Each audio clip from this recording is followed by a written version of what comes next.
안녕하세요. 부의 독서입니다. 이재명 대통령님 책 읽고 있는데 악플이 좀 달렸어요. 악플이라기보다는 비판하는 사람이 있어요. 중복같이 생겼다. 꼬리를 내렸다. 트럼프 대통령한테. 신기하네요. 요 내용 읽어드릴 건데, 이재명 대통령님이 계엄 당시의 일을 쓴 내용이에요. 미국의 오판을 막아라. 나는 윤석열 대통령의 비상계엄을 무력화하려면 국제사회의 여론도 중요하다고 봤다. 특히 미국의 반응이 중요하다고 판단했다. 그래서 나는 미국 측에 비상계엄의 유연성과 위법성, 민주주의 유린을 명확하게 설명해주고 싶었다. 비상계엄 선포 직후부터 민주당의 외교력을 총동원했다. 내가 그런 판단을 한 것은 1980년 5월 광주 때의 상황이 반면 교사처럼 머리를 스치고 지나갔기 때문이다. 미국은 당시 전두환 세력의 쿠데타를 결과적으로 용인해준 셈이었고, 이것은 이후 한국 내의 반미 감정을 불러일으키는 주요 원인이 되었다. 만약 미국이 이번에도 1980년 광주처럼 오판을 한다면 그것은 한국과 미국 모두에게 불행한 결과를 초래할 수밖에 없었다. 나는 위성락 민주당 위원에게 미국과의 가교 역할을 부탁했다. 위 위원은 미국 정계에 다양한 채널이 있는 진미파다. 12월 3일 오후 11시 전후로 위 위원과 통화를 했다.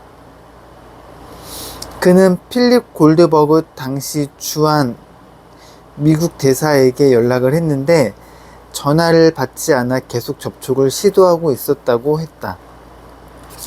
나는 위 위원에게 명확한 지침을 내렸다. 미국 정부의 불법 비상계엄으로 인해 한미 동맹의 가치가 훼손되면 안 된다는 것을 전해 주십시오. 그리고 가급적 빠른 시간 안에 비상계엄에 반대하는 명확한 논조와 미국 정부 공식 입장이 나올 수 있도록 노력해 주십시오. 위성락 위원은 내게 받은 지침대로 골드버그 대사와 여러 차례 의견을 교환하면서 미국 측을 설득했다. 그리고 그 과정을 내게 실시간으로 보고했다. 골드버그 대사도 우려스러운 상황임을 감지하고 있었다. 위 위원은 한시가 급하다면서 워싱턴에서 빠른 입장 표명이 나오기 어려우면 여기 서울에서라도 입장을 내달라고 미국 측에 여러 차례 요구했다. 이러한 우리의 노력이 빛을 발했다. 12월 3일 오후 11시 59분 미국 백악관에서 첫 반응이 나왔다. 한국 정부와 연락 중이며 비상계엄 상황을 긴밀히 모니터링하고 있다라는 내용이었다. 곧이어 4일 오전 1시 31분에는 커트 캠벨 미국 국무부 부장관이 한국의 비상계엄 상황을 중대한 우려 속에 주시하고 있다라며 법치에 따라 문제가 해결되기를 바란다라는 입장을 밝혔다. 예상보다 빠르게 미국 측의 공식 입장이 나온 것이다. 비상계엄 사태에 대한 우려와 비판을 담은 메시지였다. 이어서 윤석열 대통령이 심한 오판을 하고 있고 비상계엄은 불법적이라는 강력한 비판이 미국 정부 측에서 나왔다. 캠벨 미국 국무부 부장관의 발언이었는데 국내외 언론에서도 큰 주목을 받았다. 그는 12월 4일 아스펜 전략포럼이 주최한 행사에 참석해 윤석열 대통령은 심한 오판으로 계엄령을 선포했다. 매우 문제가 있고 불법적이다.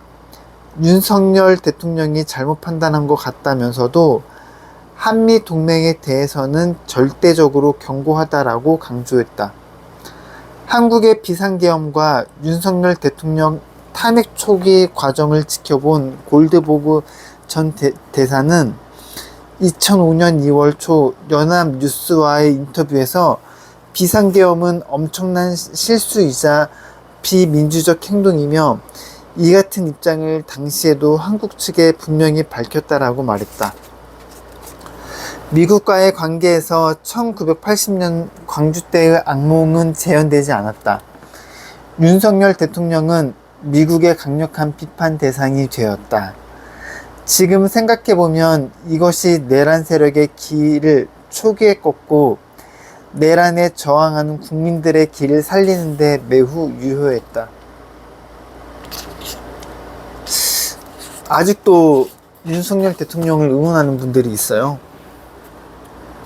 응원한다기보다 뭐 사람으로 응원할 수는 있는데 비상계엄을 응원하는 사람이 있는 것 같아요. 상식적으로 이상하지 않나요? 끝날 때까지 끝난 게 아니다라는 말은 야구 경기에만 쓰이는 격언이 아니다. 대형 산불도 눈으로 보기에는 다 꺼진 것 같아도 오랫동안 잔불이 남아있어 어느 순간 바람이 세게 불면 다시 거센 화마로 돌변해버린다. 비상계엄과 내란 사태도 마찬가지다. 비상계엄이 해지되었다고 해서 윤 대통령이 국회에서 탄핵되어 헌법재판소의 탄핵심판 절차를 밟고 있다고 해서 대한민국이 비상사태에서 벗어난 것은 아니다. 비상계엄이 해제되고도 한참 동안 민주당은 비상상황에 대비했다. 막강한 권력과 공권력을 쥐고 있는 신위 쿤데타 세력의 특성상 마음만 먹으면 언제든지 2차, 3차 비상계엄을 시도할 수 있는 상황이었다. 그러한 저항들에 대한 첩보와 정보들이 민주당에 쏟아졌다. 일단 국회에서 윤 대통령에 대한 탄핵안을 가결해 하루라도 빨리 직무정지를 시켜야만 했다. 그것이 잇따른 비상계엄 시도를 막을 수 있는 유일한 길이었다.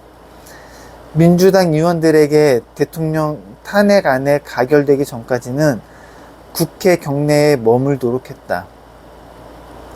겉으로는 평온해 보이지만 언제 무슨 일이 벌어져도 이상할 게 없는 그 말 그대로 비상한 상황이었다.